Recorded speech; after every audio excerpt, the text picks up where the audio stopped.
Hello, അസ്സലാമലൈക്കും. എന്താണ് വിശേഷം? സുഖമല്ലേ? ഞങ്ങളിന്നേ മോളെ ഹോസ്റ്റലിൽ കൊണ്ടാക്കിയെന്ന് പറഞ്ഞില്ലേ, അത് കഴിഞ്ഞിട്ട് ഒരാഴ്ച ആകുമ്പോഴത്തേനും അവൾ നാട്ടിലോട്ട് വരണ്ടേന്ന് പറഞ്ഞ്, വെള്ളിയാഴ്ച വരണ്ടേന്ന് പറഞ്ഞ്. അപ്പോൾ അവൾ 5:45 ട്രെയിനിന് വരാമെന്നാണ് ഉദ്ദേശിച്ചത്. പക്ഷേ ഹോസ്റ്റലിൽ നിന്ന് ഇറങ്ങുമ്പോൾ ലേറ്റായ കാരണം, ബ്ലോക്കും ആയ കാരണം 6:15 ട്രെയിനിനാട്ടോ വന്നത്. അപ്പോൾ ഒരു 11:30 ആകുമ്പോഴാണ് അവിടെ ഇറങ്ങിയത്, കുറ്റിപ്പുറത്ത്. അപ്പോൾ വിളിക്കാൻ പോയ വീഡിയോ ആണ്.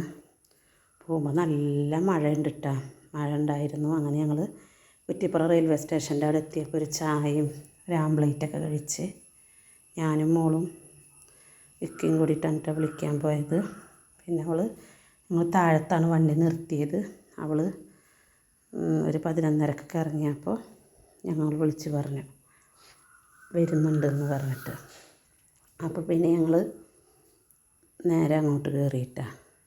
അവിടെ അധികം നേരം പിന്നെ പാർക്കിങ്ങിൽ കൊണ്ടിടണേ. അപ്പോൾ പിന്നെ ഫ്രണ്ടിൽ തന്നെ വണ്ടി പാർക്ക് ചെയ്തിട്ടു.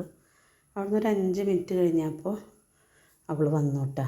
കൂടെ ഞങ്ങളുടെ വീടിൻ്റെ അടുത്തുള്ളൊരു കുട്ടിയും കൂടി ഉണ്ടായിരുന്നു.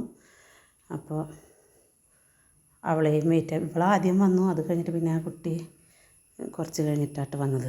പിന്നെ അവളെയും കൂട്ടി അങ്ങനെ ഞങ്ങൾ തിരിച്ചു. ഭയങ്കര സന്തോഷത്തിലാണ്. അപ്പോൾ എങ്ങനെയുണ്ട് ഹോസ്റ്റൽ ജീവിതം ചോദിച്ചത്. അപ്പോൾ പറയും 4 ദിവസമെല്ലാം ആയിട്ടുള്ളൂ പറയാണ്. അപ്പോൾ ഇത്രയൊക്കെയുള്ള വീഡിയോ ഇഷ്ടമായാൽ ലൈക്കും ഷെയറും സബും ചെയ്യാൻ മറക്കല്ലേ.